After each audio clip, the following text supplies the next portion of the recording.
Get out of here! The librarian pointed her finger at the door without even looking at his library card. But when she saw his face on the cover of the country's bestseller a week later, her hands trembled so much that her glasses fell off her forehead. She couldn't have imagined how this meeting would turn out for her. The Breckenville Library was the kind of place where time seemed to stand still. Dusty sunbeams streamed through the tall windows, lighting up rows of old books with worn-out spines, and the silence was so thick you could hear the ticking of a wall clock somewhere around the corner. But for Jason Carter, this place had long stopped being a quiet refuge. At 17, he'd already learned to read between the lines, and those lines told him he didn't belong here. He sat in his usual spot, wedged between the shelves of classic literature, his long fingers tapping rapidly on the keyboard of a beat-up laptop. That laptop, a gift from his mom for his last birthday, bought on sale at a local electronics store, was his only window to another world, one where he could be anyone except what people saw here, a poor black kid from the wrong side of town who must be up to something if he spent every afternoon after school in the library.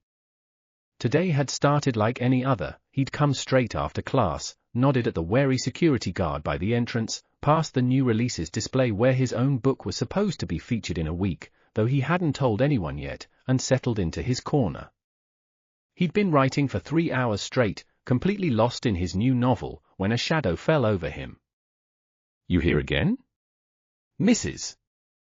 Harper's voice sounded like fingernails dragging down a chalkboard. Jason slowly looked up. The librarian stood over him, arms crossed, lips pressed tight, her expression that same familiar mix of irritation and disdain. "I'm working," he said quietly, even though he knew it wouldn't matter. "Working?" She scoffed, glancing at his laptop. "That what we're calling slacking off now? Real work looks different, boy." A muffled snicker came from behind her. Tommy Wilson and Greg Morrison, local stars of the high school football team, exchanged glances, clearly enjoying the show. "Come on, Carter," Tommy said, putting on an exaggeratedly polite face. "Make room for actual patrons." Jason felt a chill crawl up his spine. He knew this script by heart, he'd played the lead role in it 100 times before. "I have a library card," he said, pulling out the worn card from his pocket, the one he'd only gotten after 3 separate meetings with the head librarian. "Mrs." Harper didn't even look at it. "Library's closing," she said, staring somewhere past his head. But he checked his watch. "It's 2 hours early. Early closing today. Out." The library door slammed shut behind him with a bang loud enough to make an old woman passing by flinch. The October wind cut right through his thin sweater, but Jason barely felt the cold. His hands trembled, and something hot and sharp raged in his chest, making it hard to breathe. He clenched his fists so tight his nails dug into his palms, leaving red crescent marks on his dark skin. This wasn't just anger. This was fury, a quiet, simmering kind, built up over years of early library closings, random store checks, and preventive chats with cops who somehow always had time to stop him on his way home from school. He turned and looked back at the library, a massive brick building with tall columns, its facade engraved in gold letters, "Knowledge is light." Light for the chosen few, he thought bitterly, shoving his hands in his pockets and heading toward the bus stop. But what he didn't know yet was that in exactly 1 week, those same gold letters would be shining on his face as he signed copies of his book inside for the very same people who'd just thrown him out into the cold. The tiny third-floor apartment in a run-down Breckenville 5-story concrete block smelled of cheap coffee, exhaustion, and broken dreams. 40 square meters of peeling wallpaper, a creaky fold-out couch, and an ancient fridge that buzzed like a dying bumblebee. That's all Jason and his mother had left after his father vanished into the night 5 years ago. Jason sat on the windowsill of his room, a former storage space barely big enough for a narrow cot and a desk cobbled together from scrap wood and 2 crates. Behind the thin wall, his mother's coughing echoed. Another night shift at the ER had left her with bronchitis. He closed his eyes, the familiar bitterness rising in his throat. College. A dream. As impossible as flying to the moon for a guy whose family could barely scrape by. But at night, when the city quieted and his mother's hospital shift stretched till dawn, he wrote. His fingers flew across the keyboard, spilling stories onto the screen about people no one noticed.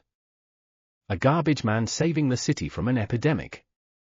A forgotten teacher whose old textbook changed science. A black kid kicked out of a library. He sent manuscripts to publishers like tossing message bottles into the ocean, with no hope of reply. Until one March morning, when the pipes froze again and the heating was shut off for maintenance, he got the email. Dear Mr. Carter. At first, he thought it was a mistake. Then, after rereading it 10 times, a prank. But when his bank account showed a sum that could cover 2 college semesters, and a month later he held a hardcover with Shadows of Silence and the pen name J. Carter stamped on it, reality hit him like a shot of whiskey. Breckenville didn't recognize its new author. The book sold nationwide, hit bestseller lists, but here, in this town where even the sidewalk seemed steeped in prejudice, nobody connected the quiet black kid with the sudden literary sensation. And now he stood before the library doors again. The same squeaky steps, the same smell of old paper, the same Mrs. Harper at the front desk, her eyebrows climbing the second he walked in. I told you, she began, her voice the kind of icy usually reserved for stray cats. I'd like to check out a book, he said, sounding unnervingly calm. Her lips twisted like he'd asked to host an orgy between the stacks. Which one? She was already reaching for the checkout slip, eager to be rid of him. Jason smiled slowly. Not cruelly. Not vengefully. Just calmly. Shadows of Silence. Author, J. Carter. The silence that followed was sweeter than any triumph. The library fell into that peculiar silence that exists between lightning and thunder. The air itself seemed to thicken, charged with the electricity of unspoken thoughts. Even the dust motes, usually dancing in sunbeams, hung frozen in place. That's... The voice of an elderly man by the philosophy shelf wavered. The New York Times bestseller. The words hung in the air, suddenly heavy with weight. Mrs. Harper stood behind the desk, her usually flawless hairstyle now looking a decade older. Her peach-colored acrylic nails, the exact shade deemed appropriate for women her age, hovered uncertainly over the keyboard. On the monitor beneath, a cracked "Serving You Since 1998" sticker, the page slowly loaded. The system displayed the cover, a stylized silhouette of a teen against library shelves, rendered in deep violet black tones. And below it, the author photo. Jason Carter. Him. Wearing his best shirt, the same one she'd made him wear for school pictures, but with the same unshakable pride in his posture, the same defiance in his eyes. This can't be, she whispered. Her lips, usually so confident in delivering judgments, trembled. She sounded like she'd just discovered gravity had been repealed without her permission. Check again, Jason said. Not raising his voice. Not smiling. Just stating a fact. Behind him, there was a rustle. Tommy and Greg, those ever-present spectators of his humiliation, exchanged glances. Something new flickered in their eyes, discomfort mixed with sudden respect. You. Tommy swallowed hard, his fingers clutching a copy of Shadows of Silence, bought last week on their lit teacher's recommendation. Wrote this? Jason didn't answer. He just nodded, and in that nod was more power than all his past words combined. Somewhere deep in the library, a book fell. The sharp sound echoed through the hall like a cymbal, because it wasn't just books falling. Prejudices were crumbling. Walls were collapsing. And somewhere in that chaos, a new reality was being born. At the checkout desk, next to a worn-out "Quiet, please" sign, the computer screen still glowed with his face. J. Carter. Best-selling author. But what thrilled him most in that moment wasn't the shock on his tormentors' faces. Not even the victory. It was knowing that now, finally, he could check out any book he wanted. The Breckenville Library hadn't seen lines like this since its grand opening. They snaked between the shelves, spilled onto the front steps, and disappeared around the corner, teachers in threadbare blazers, moms clutching grocery bags, teenagers who'd laughed at him just yesterday now gripping sweaty copies of Shadows of Silence. They all wanted the same thing, to see him. To hear him. To touch the miracle that had sprung up in their nowhere town.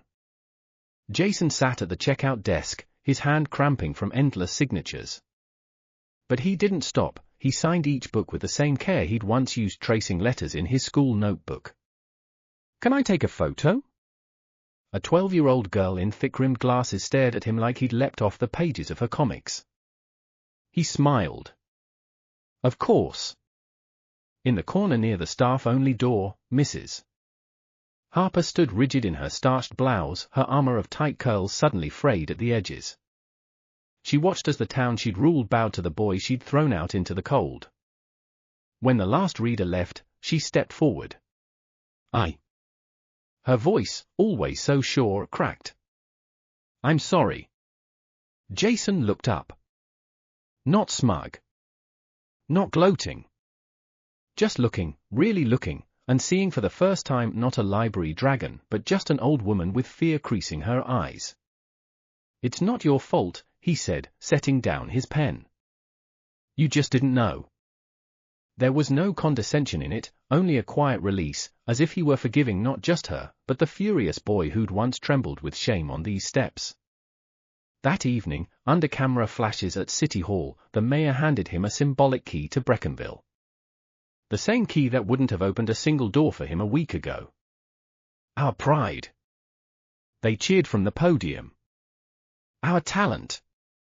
The crowd echoed.